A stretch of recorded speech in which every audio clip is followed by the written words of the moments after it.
할렐루야. 우리 성령님 우리 함께 계십니다.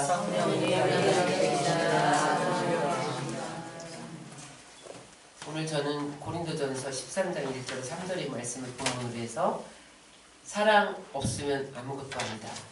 여하튼 제목으로 오늘 나누겠습니다. 따라 하시겠습니다. 사랑 없으면 아무것도 아닙니다. 여러분, 하나님은 사랑이시에요.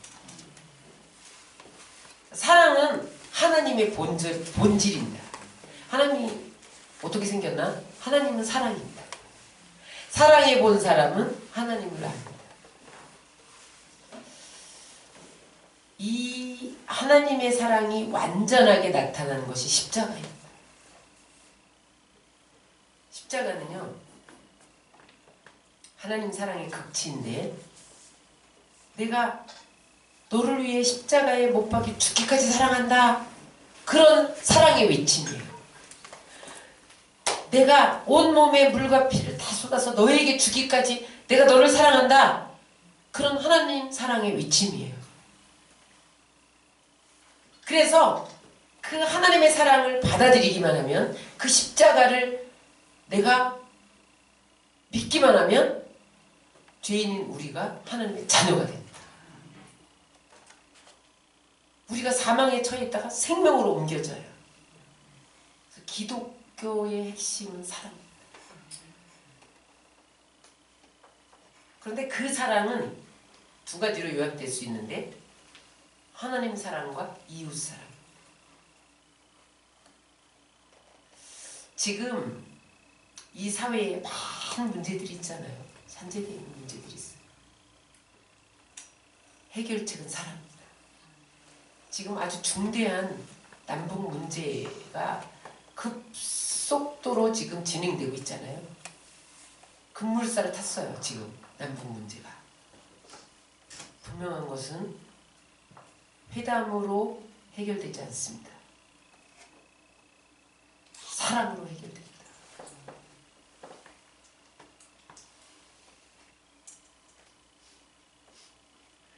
그래서 우리는 예수님의 제자잖아요. 예수님이 사랑 덩어리가 돼서 우리에게 오신 거예요. 온몸에 물과 피를 다 쏟아서 십자가에서 우리에게 주시면서, 난 사랑이야. 난 너희를 위해서 죽었어. 난 죽을 수도 있다고. 그렇죠? 삶을 통해서 사랑을 우리에게 보여주셨잖아요. 제자는 스승을 따라가는 자입니다. 스승의 삶을 그대로 본받는 자예요. 여러분, 우리의 삶을 통해서 하나님이 구체적으로 예수님의 사랑을 나타내 보이시길 원하세요. 오늘 고린도전서 13장은 사랑장인데, 이 사랑장에서 우리에게 교훈하는 목소리를 들으시기 바랍니다. 첫 번째, 사랑은 율법의 완성이라는 거예요. 따라하세요. 사랑은 율법의 완성이다. 어느 율법사가 예수님을 시험하려고 율법 중에서 어느 계명이 가장 큽니까? 이렇게 물었어요. 시험하려고. 말하자면 1계명이 제일 큰 계명이다. 응? 나 외에 다른 신을 섬기지 마라. 그게 제일 큰 계명이다. 그럼 거기서 꼬투리 잡으려고. 아니면 부모를 공경하라. 그게 제일 큰 계명이다. 그럼 그거 갖고 꼬투리를 잡으려고 질문을 했어요.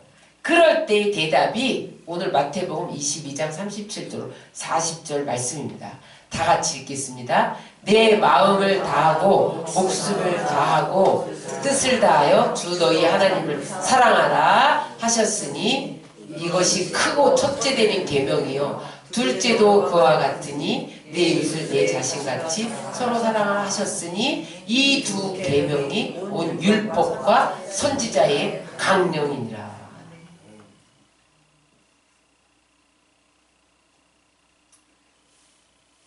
10계명, 그게 원래는 613가지였잖아요. 그걸 축약해서 10계명으로 10계명으로 만든 건데, 여러분 10계명 어떻게 다 지켜? 응? 못 지키잖아요. 내 이웃을 탐하지 마라, 살인하지 마라, 간음하지 마라, 도둑질하지 마라, 부모를 공경해라. 그런데 하나님을 사랑하고 이웃을 사랑하면 그것이 다 포함되어 있다는 거예요. 그것을 사도 바울이 또 말합니다. 똑같이. 그 사도 바울이 로마서 13장 8절로 10절에 보면 이렇게 고백하고 있죠. 시작. 피차의 사랑의 외에는 아무에게든지 아무 빚도 지지 말라. 남을 사랑하는 자는 율법을 다 이루었느니라. 간음하지 말라, 살인하지 말라, 도둑질하지 말라, 탐내지 말라 한 것과 그 외에 다른 계명이 있을지라도 내 이웃을 내 자신과 같이 사랑을 하신 그 말씀 가운데 다 들어있느니라. 사랑은 이웃에게 악을 행치 아니하나니 그러므로 사랑은 율법의 완성이니라. 살인하지 말라, 도둑질하지 말라, 간음하지 말라, 이거 다 못 지키는데 하나님 사랑하고 이웃 사랑하면 그게 다 들어있다는 거예요. 그래서 사랑은 율법의 완성입니다. 사랑하면 다 지킨 거예요. 사랑 안 하면 저거 다 내가 지킨다 해도 그거는 지킨 게 아니라. 그런데 그 사랑을 구약과 신약에서 어떻게 실천했냐는 거예요. 그러면 우리가 그 사랑만 하면 율법도 다 지키는 건데 어떻게 해야 되냐는 거예요. 그 이야기가 성경에 구체적으로 나오는데 따라하세요. 연약한 자를, 가난한 자를, 약자를 돕는 것이 사랑이다. 마태복음 25장 36절로 40절에 보면은요, 이런 말씀이 나와요. 우리 천천히 읽겠습니다. 시작. 내가 줄일 때 너희가 먹을 것을 주었고 목마를 때 마시게 하였고 나그네 되었을 때 영접하였고 헐벗었을 때 옷을 입혔고 병들었을 때 돌보았고 옥에 갇혔을 때 와서 보았나니라. 이에 의인들이 대답하여 이르되 주여 우리가 어느 때 주께서 줄이신 것을 보고 음식을 대접하였으며 목마른 것을 보고 마시게 하였나이까. 다음 시작. 너희가 아니 잠깐만 뒤에가 안 나왔니. 거기까지. 그 뒤에는 보면 어느 때에 나그네 되신 것을 영접했으며 헐벗은 것을 보고 옷 입혔나이까 이렇게 물어요. 언제 주님이 그러셨어요? 주님이 옥에 갇히지 않았는데 우리가 언제 주님은 옥에 갇혔어요? 그랬더니 40절에 보면 이렇게 나와요. 너희가 여기 내 형제 중에 지극히 작은 자 한 사람에게 한 것이 곧 내게 한 것이니라. 여러분 우리는 아유 내가 어떻게 그걸 다 사랑해. 그런데 지극히 한 사람이 감옥에 갇혔을 때 돌아보면 그게 주님을 사랑한 거래요. 따라하세요. 사람 사랑은 하나님 사랑이다. 하나님만 사랑해서 내가 예배만 드리고 기도만 하는 게 하나님 사랑이 아닌 거예요. 지극히 작은 자가 병들어 있을 때 가서 기도해주고 그게 하나님을 사랑한 거예요. 하나님께 한 거예요. 그래서 여러분 이웃을 사랑하면 하나님을 사랑하는 거예요. 하나님을 사랑하는데 이웃을 안 사랑할 수가 없어요. 그래서 하나님 사랑과 이웃 사랑이 선지자의 강령이고 율법의 완성인데 하나로 요약하면 이웃 사랑이 율법의 완성입니다. 그러면 반대로 이웃을 확 비방하고 시기하고 질투하고 저주하고 그랬다. 하나님께 그렇게 한 게 되는 거예요. 우리는 그걸 잊어버리죠. 왜냐하면 우리는 하나님의 형상대로 지음을 받았잖아요. 우리 안에 하나님이 계세요. 여기. 그렇기 때문에 저 이웃을 정죄할 때 하나님을 정죄합니다. 일상에서 여러분들이 일상에서 하는 모든 작은 일 그것을 사랑으로 행하면 그것이 하나님 사랑, 이웃 사랑, 율법의 완성이 된다. 두 번째, 그러면 어떤 것이 사랑이냐?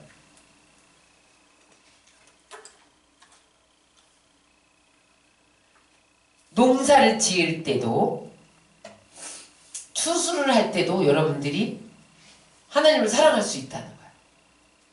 이웃을 사랑할 수 있다는 거야. 오늘날 말하면 사업이나 직장 이런 거죠. 그때는 이제 농사 짓는 시대였으니까. 레위기 19장 9절로 10절을 봅니다. 시작. 너희가 너희 땅에서 곡식을 거둘 때에 너는 반 모퉁이까지 다 거두지 말고 내 떨어진 이삭도 줍지 말며 내 포도원의 열매를 다 따지 말며 내 포도원에 떨어진 열매도 줍지 말고 가난한 사람과 거류민을 위하여 버려두라. 나는 너희 하나님 여호와니라. 추수할 때 싹싹 긁어서 추수하지 말라는 거예요. 추수할 때 저 모퉁이는 베지 말고 반 모퉁이에 보리가 자라고 있다. 이만큼 남겨두라는 거예요.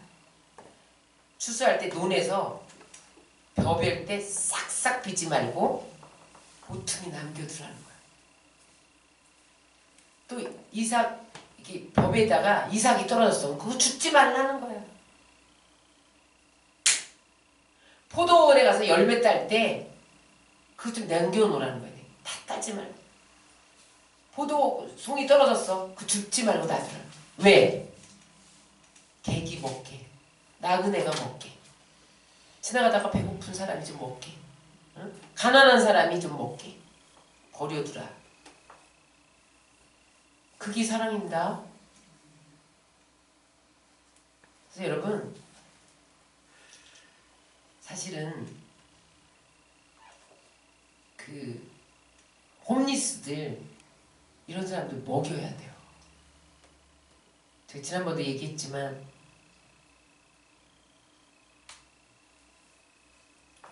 그들이 더럽게 여기지지 않아야 내 안에 사랑이 있는 겁니다. 오늘날을 말하면 여러분들이 지갑 잊어버려도 찾으러 가지 말아야 돼요. 그거 누군가가 필요했기 때문에 잊어버리게 한 거예요. 여러분 그 탈무드에 보면 그런 얘기 나와요. 돈을 잃어버려도 주우러 가지 마라. 오늘날 말하면 지갑, 카드 그런 거 잊어버려도 누군가가 그거 써도 다 주라는 거예요. 그 나쁜 의도로 도둑질해 간 사람은 찾아야 되지만 뭔가 필요해서 했다는 거예요. 마태복음 10장 42절에 보면 이웃에게 냉수 한 그릇을 대접해도 예수님이 그 상을 갚아준대. 내가 이웃에게 했는데 왜 예수님께 한 것도 아니야. 나는 하나님께 헌금 드린 것도 아니야. 이웃에게 그냥 물 한 그릇 드세요. 이렇게 했는데 예수님이 나에게 상을 주신다는 거예요. 그게 하나님을 사랑한 거라는 거예요. 하나님과 우리는 여러분 뗄 수가 없어요. 제가 이 말씀을 볼 때마다 생각나는 게 있어요.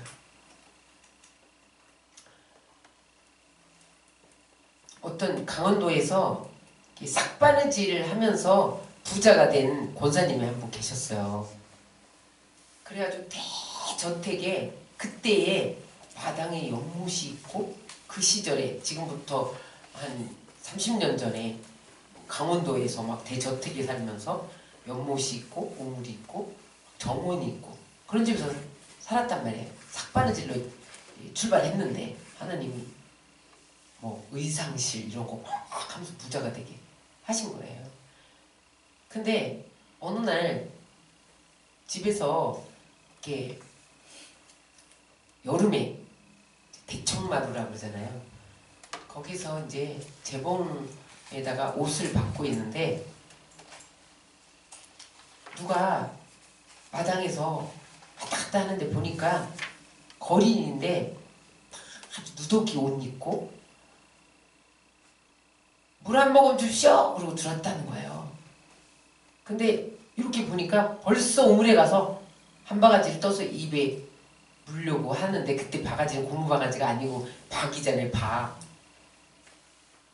그런데 그 권사님이 볼 때 아우 저 더러운데 저거 먹으면 딴 사람이 못 쓰지 그래갖고 뺏어갖고 못 먹게 했대요. 그때 이제 막 줄다리기를 한 거야.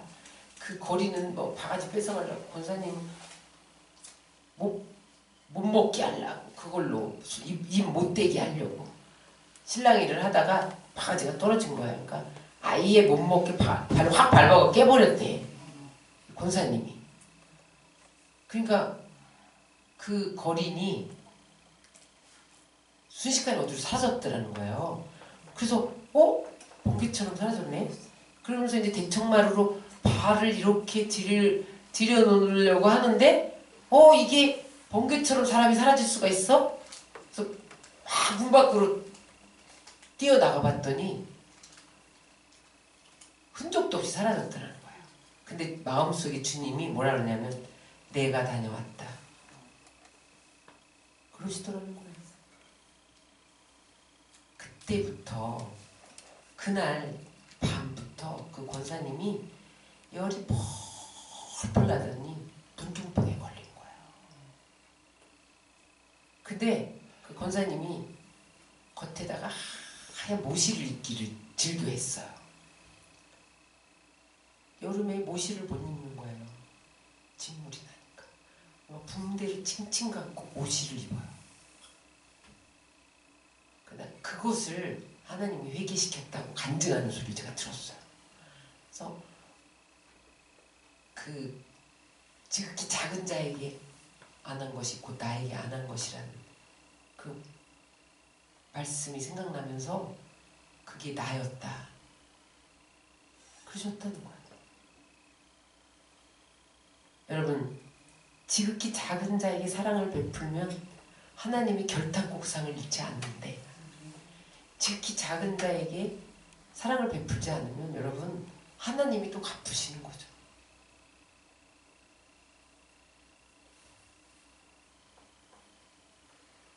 또 하나님은요 11조를 약자를 위해서 쓰라고 그래요. 여러분 11조는 어디다 드려야 되죠 여러분? 11조 어디다 드려야 돼요? 교회에 또 그 다음에 당연히 교회에 드리는 거죠. 그것도 자기가 말씀 먹은 교회에 드리는 거죠? 그렇게 알고 있잖아요. 그렇지 않습니다. 그 성경 근거가 신명기 26장 12절에 있습니다. 천천히 읽겠습니다. 시작. 셋째 해 곧 11조를 드리는 해에 내 모든 소산에 11조 내기를 마친 후에 그것을 레위인과 객과 고아와 가부에게 주어 내 성읍 안에서 먹고 배부르게 하라.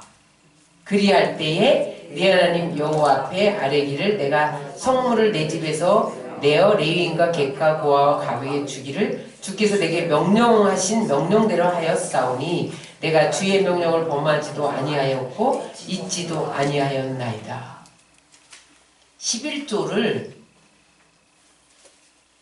셋째 해, 여기 셋째 해가 뭐냐면 안식년 후에 셋째 해를 말해요. 그리고 안식년 후에 또 셋째 후에 플러스 셋째, 여섯째 해를 말하는데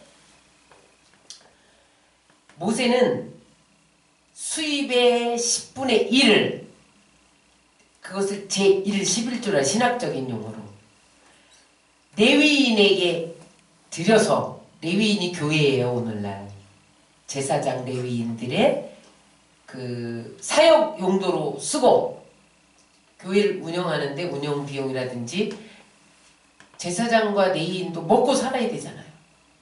그렇죠?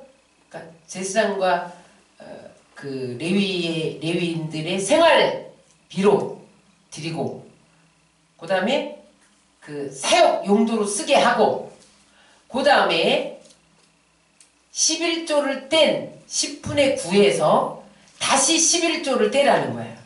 그게 신학적인 용어로 제2의 11조입니다. 나는 10의 2를 드려. 그런 말은 나는 지금 제2의 11조도 드린다. 그 말이에요. 지금 현재로는 11조 하나만 여러분들 지키고 있잖아요. 근데 성경적인 거는 제2의 11조, 제3의 11조도 있어요. 그런데 그 제2의 11조를 중앙성소의 감사의 축제용으로 내려요. 응? 그리고 제2의 11조를 3년째와 6년째는 레위인과 객과 고아와 과부를 위한 구제용으로 쓰라. 무슨 말인지 아셨죠? 처음 보셨어요? 신명기. 그래서 성경 공부를 해야 되는 거예요. 진리 대결해라. 주님이 저한테 명령하셨잖아요. 여러분 수십 년 다 예수 믿었는데 제2의 11조를 모르잖아. 신명기에 나와 있잖아요. 제2의 11조. 3년째 되는 해에는 제2의 11조를 가지고 중앙 성소에도 내지 말고 교회에도 내지 말고 객과 고아와 가부, 사회적인 약자를 위해서 구제하라는 거예요. 제1, 11조는 레위인들에게 내고 10분의 1은 반드시 교회에 내야 된다. 교회에. 그런데 자기가 다니는 교회라고 말하지 않았어요. 레위인에게 줘라지 교회에 줘라는 아니야. 레위인이나 제사장이 먹고 마시고 사역할 수 있는 곳에 내면 되는 거예요. 많은 사람들이 저한테 질문을 해요. 11조에 대해서. 우리는 밥 먹는 식당에다가 밥값을 지불해야 되지 않냐? 그러므로 네가 말씀 듣는 본교에다 내야 되지 않냐? 식당에다 비유를 해서 그것밖에 모르는데 성경은 그렇지 않아요. 그래서 진리를 체험적으로 알아야 된다. 진리를 우리 생활 속에 아주 체질화시켜야 돼요. 그래서 이제 그렇게 되고 구제용으로 쓰라는 거예요. 제2의 11조. 제2의 11조도 내시기 바랍니다. 요즘에 대충 제2의 11조는 감사헌금, 성교헌금, 여러분들 여러가지 이 절기헌금 이런 거 드리잖아요. 그게 제2의 11조예요. 사실은. 근데 그게 제1의 11조만큼의 양을 드려야 된다는 거예요. 사실은. 제2의 11조입니다. 여러분들이 지금 100만 원의 수익이 있다. 그러면 레위인용으로 10만 원을 내고 10만 원에 해당되는 또는 감사헌금, 성교 이런 걸로 내고 그 감사헌금, 성교원금으로 내던 것을 3년째에는 안식 후 3년째 구제용으로 써도 좋다. 이웃에게 줘라. 약자에게. 그럴 정도로 이웃사랑, 약자에게 하는 것은 곧 나에게 하는 거다. 레위인에게만 드려야 될, 성소에만 드려야 할 거를 약자에게 사랑을 실천하는 써도 된다. 그럴 정도로 하는 이웃사랑은 율법의 완성이라는 거죠. 큰일 나. 우리는 11조를 개개에게 주며 그렇잖아요. 하나님 그런 하나님입니다.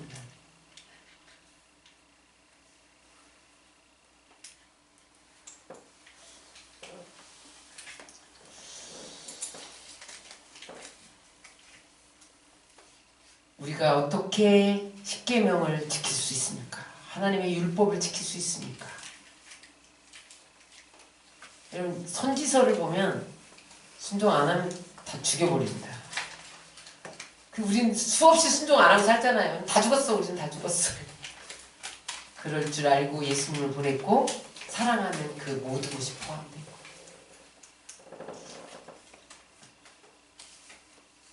사랑하시기를 주의 이름으로 축원합니다. 네. 오늘 고린도전서 13장은 사랑장인데 사랑으로 행하지 않는 모든 행동과 은사는 아무 유익이 없다. 그렇게 말씀합니다. 따라하세요. 사랑 없으면 아무것도 아니다. 여기 1절부터 3절에 세 가지가 나와요. 따라하세요. 사랑 없으면 방언과 천사의 말도 남에게 유익을 줄 수 없다. 우리 1절 3절 본문을 다시 한번 읽겠습니다. 시작. 내가 사람의 방언과 천사의 말을 할지라도 사랑이 없으면 소리나는 구리와 울리는 꽹과리가 되고 내가 예언하는 능력이 있어 모든 비밀과 모든 지식을 알고 또 산을 옮길 만한 모든 믿음이 있을지라도 사랑이 없으면 내가 아무것도 아니요 내가 내게 있는 모든 것으로 부재하고 또 내 몸을 불살에게 내줄지라도 사랑이 없으면 내게 아무 유익이 없느니라. 오늘 고린도 전후서는 사도 바울이 고린도 교회에게 보내는 편지입니다. 그 당시에 고린도 교회에는 성령의 은사가 불일듯 일어났어요. 그래서 막 방언하고 예언하고 각종 은사가 막 일어났어요. 근데 하나님이 왜 은사를 주십니까? 교회에 덕을 세우기 위해서 주시는 거예요. 그런 은사들이 다 있어요. 그것은 와서 치유해주고 권면해주고 교회의 덕을 세우기, 교회가 더 잘 되기 위해서 더 부흥하고 그러기 위해서 써야 되는데 고린도 교회의 성도들은 나 방언 받았어. 너 방언도 못해? 너는 믿음 없어. 이랬다는 거예요. 나 예언해. 너 예언도 못하는 게 너는 믿음 없어. 막 이래서 막 그리고 방언이 더 큰 은사야. 예언이 더 큰 은사야.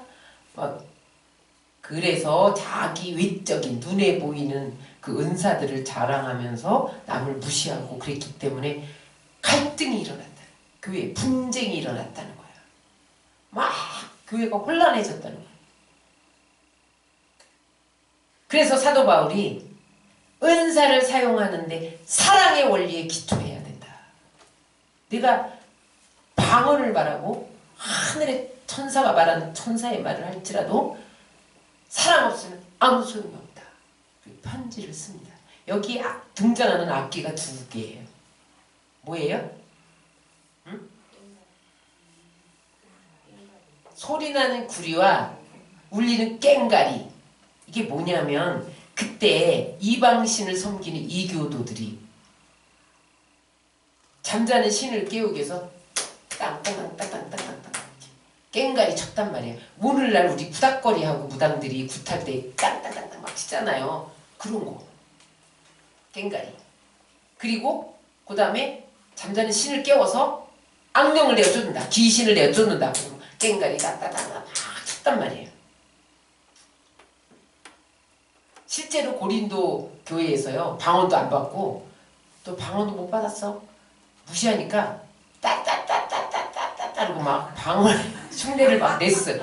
랄랄랄랄랄라 그러고 안 받은 사람들이 막 그렇게 돌아다녔어요. 고린도 교회에서. 그러니까 계속 교회에 문제가 생겨. 그러면서 방언하면서 막 이방신 섬기는 이교도들 흉내를 막 내는 거야. 이교도들이요. 그런 이교도들 방언하는 거 알죠? 그렇지 방언이라고 안 불러요. 그러니까 고린도 교회가 내가 지금 이 말씀을 준비하면서 고린도 교회가 이랬구나. 그게 딱 떠오르더라고. 이교도들이 하면서 따따따따따따 막 이랬던 거 같아요. 그래서 사도 바울이 그들 향해 정신 차리라고 하면서 너희들이 아무리 이 땅에서 방언을 말하고 하늘에서 쓰는 천사의 말을 할지라도 사랑 없으면 그건 아무 소용없어. 그게 남에게 무슨 유익이 있냐? 아무 유익이 없다.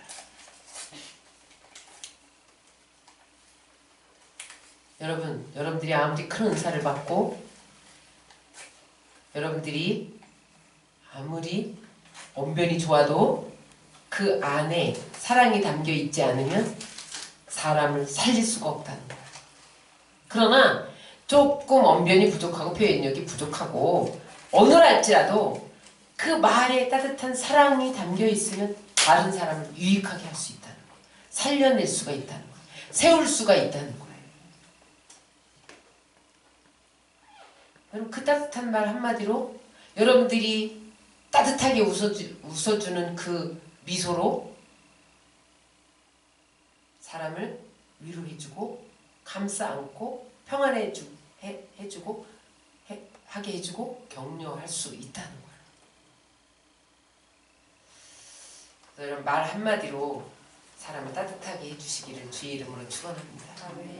그 다음에 두 번째, 사랑 없으면, 따라하세요. 사랑 없으면 예언과 산을 옮길 만한 믿음도 가치가 없다.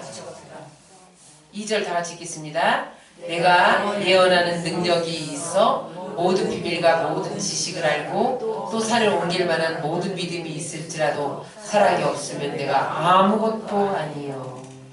요셉은 바로의 꿈을 해석해주는 능력이 있었어요. 그거 예언이에요. 그래서 바로가 꿈꾸고 나서 막 고민하니까 꿈을 딱 해석합니다. 7년 흉년 후에 7년 풍년이 있으니까 7년 풍년 될 때 저축을 해서 7년 흉년을 해결하면 됩니다. 그래서 애국 전체가 살고 이웃나라 이스라엘 다 살잖아요. 여러분, 예언은 하나님의 비밀을 알려주기 때문에 사람을 유익하게 합니다. 많은 사람을 유익하게 해요. 그런데 오늘 성경은 뭐라? 그런 예언의 능력이 있을지라도 사랑이 없으면 아무 유익이 없다는 거. 가치가 없다는 거.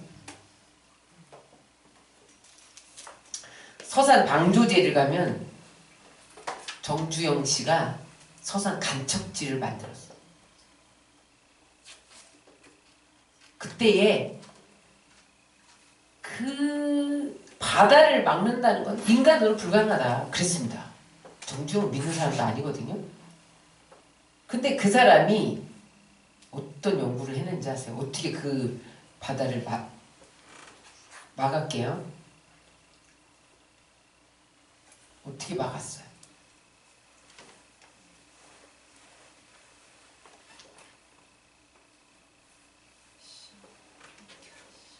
못 쓰는 배, 폐선.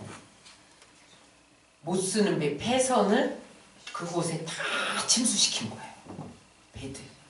그리고 바다를 막아서 간척지를 만든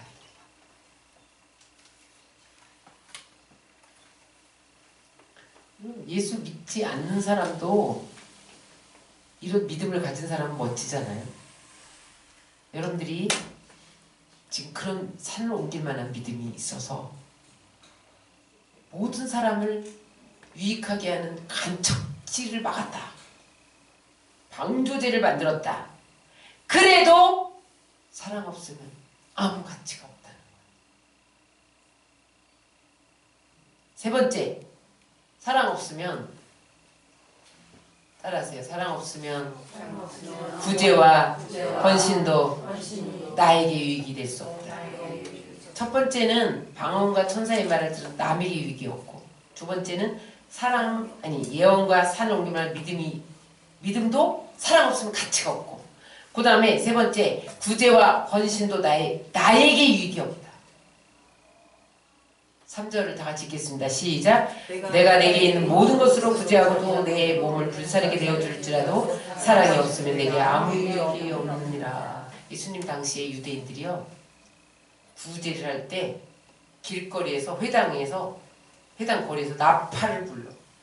나 구제한다 빰빠라빰빰빰. 내가 구제한다 자기 행위를 알리기 위해서 빰빠라빰빰빰 칭찬받고 싶은 거예요. 어머, 구제도 해, 믿음도 좋다. 막 그런 소리 들으려고.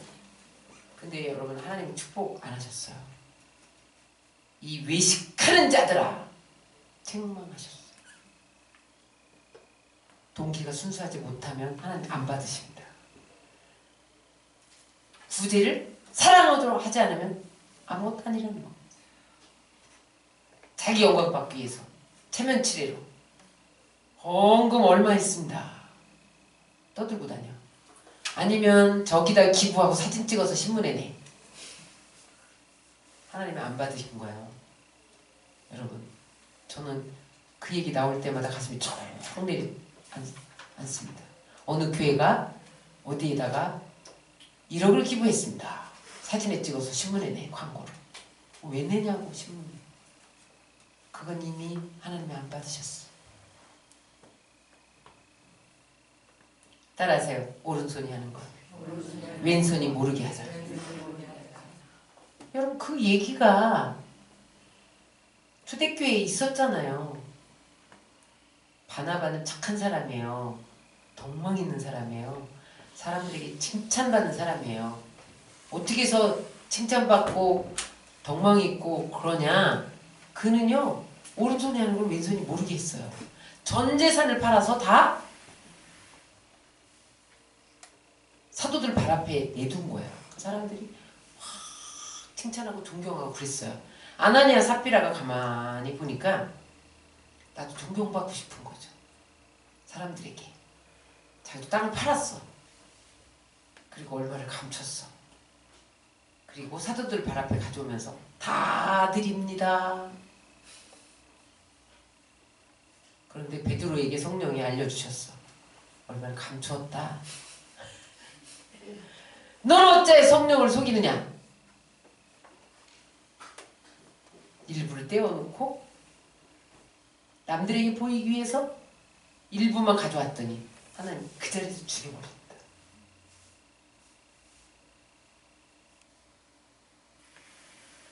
여러분 왼손이 하는 거 왼손이 하는 것, 오른손이 모르게 하는 것, 그것을 하나님이 받으신다. 사랑이 있으면 그렇게 은밀히 행하는 거예요. 사랑이 없으면 빵빠레를 붑니다. 날 좀 보소 그러는 거죠.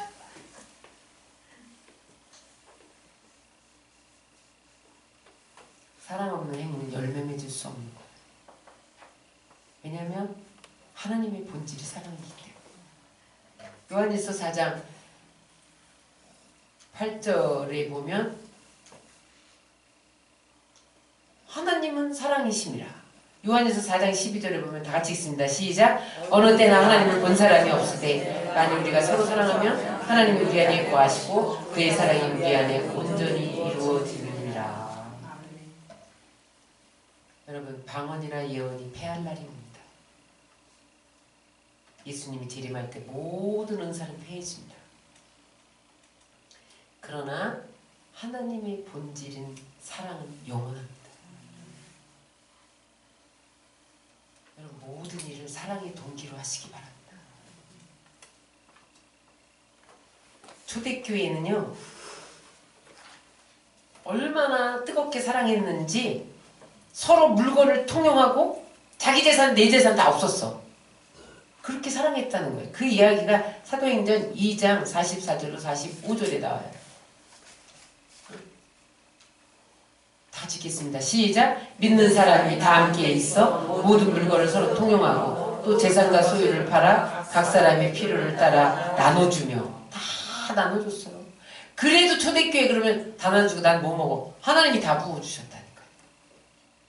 제가 어제도 세미나에서 말씀드렸지만 아브라함이 좋은 땅을 롯에게 양보할 수 있었던 것은 하나님의 축복은 좋은 땅과 환경이 있지 않다는 거예요. 하나님 주권에 있다는 거예요. 하나님 아무리 나쁜 땅으로 가도 축복해 주시면 소출을 낸다는 거예요.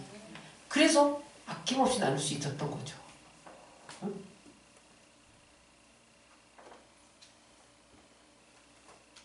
그 다음에 사도행전 4장 32절을 보겠습니다. 시작. 믿는 우리가 한 마음과 한 뜻이 되어 모든 물건을 통용하고 자기 재물을 조금이라도 자기 것으로 여긴 이가 없었더라.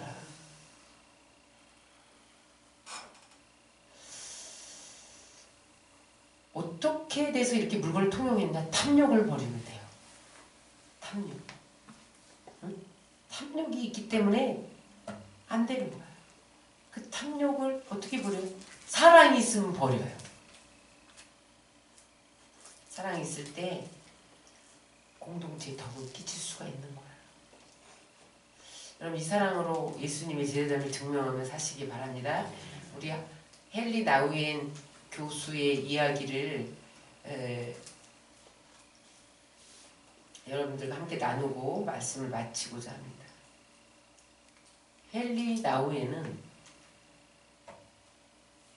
예일대학에서 신학도 하고 심리학도 전공하고 그 다음에 예일대학 교수로도 재직하고 하버드대학 교수로도 재직했습니다. 그런데 그가 그 하버드대의 교수로 재직할 때에 여러분 하버드만 나와도 부와 명성은 따르게 돼 있어요. 그런데 하버드대에 나왔고 교수가 됐다. 그 대학에 상당한 부와 존경과 명예가 보장된 학교예요. 그것을 기꺼이 버리고 6명이 있는 정신지체 장애 아들의 공동체로 들어갑니다. 거기서 철저하게 섬기는 삶을 살면서 그가 세상을 떠나던 날에 출판된 그의 책이 안식의 여정이라는 책이 있어요. 그 책에 보면 그가 하버드대 교수직을 내려놓고 정신지체 아들에게 들어간 이유가 사랑이 동기였다라고 고백을 해요. 그 고백이 저기 기록되어 있는데 여러분 보이죠? 우리 한번 천천히 읽겠습니다. 지난 8년 동안 나의 친구들, 나의 가족들이 세상을 떠났습니다. 내가 세상을 떠난 날도 멀지 않았습니다. 그러나 나는 내 마음속 깊은 곳에서 들려오는 이전에 결코 들어보지 못한 깊고 강한 예수 그리스도의 사랑의 음성을 들었습니다. 나는 예수님의 사랑의 음성을 의지하며 그대로 따르기를 원합니다. 그리고 그 음성에 의해 내 짧은 생애의 저편에 있는 세상, 예수 그리스도께서 모든 것 중에 모든 것 되시는 곳으로 이끌림 받기를 원합니다. 내가 공동체에 들어가는 것은 왜 그러냐? 내가 사랑을 갖고 들어간다. 그래서 그 다음에 이제 그 공동체 속에서 깨달은 것을 이렇게 말했어요. 우리 한번 다 같이 읽겠습니다. 시작! 나는 그동안 성공과 권력이라는 외로운 꼭대기를 향하여 오르막길만을 추구해왔습니다. 그러나 이곳에서 지적 장애인들의 고통에 동참하는 내리막길을 통해 예수님을 더 잘 알게 되었습니다. 오르막길에서는 예수님이 보이지 않았습니다. 오르막길에서는 나만 보일 뿐입니다. 그러나 내리막길에서 이제야 비로소 내 눈에 예수님이 보이기 시작했습니다. 예수 그리스도의 사랑이 비로소 느껴지기 시작했습니다. 내가 이곳에서 장애 아들을 돌보는 동안에 그 아이들은 내 명성, 내 지식, 내 인기에 아무런 관심도 없었습니다. 오직 없나요? 오직 그 아이들에게 관심이 있던 것은 내가 그들을 사랑해주고 그들의 사랑을 순수하게 받아주는 것 한 가지밖에 없었습니다. 나는 이들을 통해서 사랑의 예수 그리스도의 사랑을 새롭게 체험한 굉장한 삶을 살았습니다. 성공하고 돈을 많이 벌고 권력을 가지고 있을 땐 예수님이 보이지 않았다는 거예요. 그러나 오르막길에서는 예수님이 안 보인다. 여러분 예수님이 안 보이세요? 그래서 자기는 스스로 사랑의 동기를 가지고 정신지체와 공동체에 들어서 내리막길을 걸었더니 그때 예수님을 보이더라는 거죠. 내리막길에서 영혼의 귀중성을 깨닫게 하시려고 하나님 저를 이곳에 보낸 줄 압니다.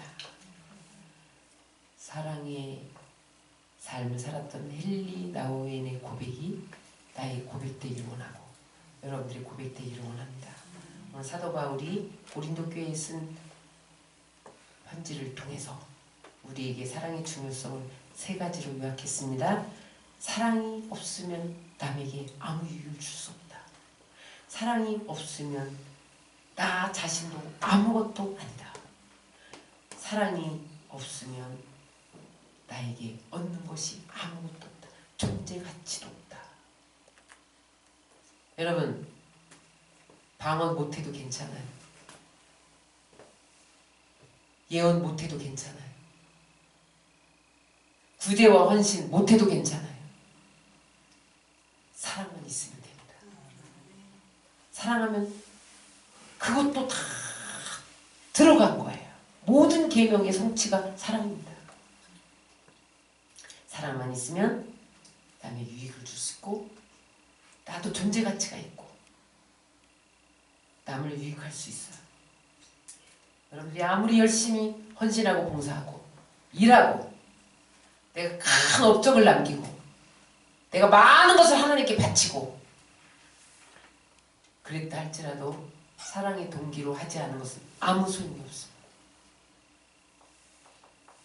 남에게 유익을 주지 못하고 나에게도 얻는 것이 없고 하나님 보시기에도 아무 가치가 없습니다. 옆에서 나보고 나누겠습니다. 심서 사랑하십시다. 사랑으로 열매 맺읍시다. 그래서 하나님을 기쁘게 해드리고 여러분들도 기쁨으로 충만한 그런 삶을 사시기를 주의 이름으로 축원합니다. 아멘.